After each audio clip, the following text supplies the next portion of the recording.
അച്ഛൻ റോട്ടിൽ പോയി വരുമ്പോഴില്ലേ അമ്മച്ചിയുടെ ഫോണിൽ ഇതൊന്ന് റീചാർജ് ചെയ്ത് തരോ? ഇപ്പൊ റീചാർജ് ചെയ്യണ്ട. 2 ദിവസമായി അതുകൊണ്ട് ക്ലാസ് കാണാൻ പറ്റുള്ള. നോക്കട്ടെ.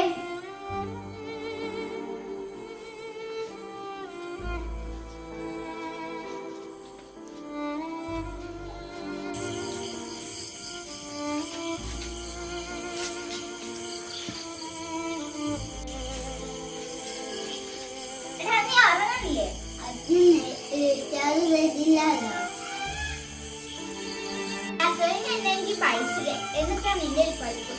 വല്ലാത്തത് പഠിച്ചാൽ മതി.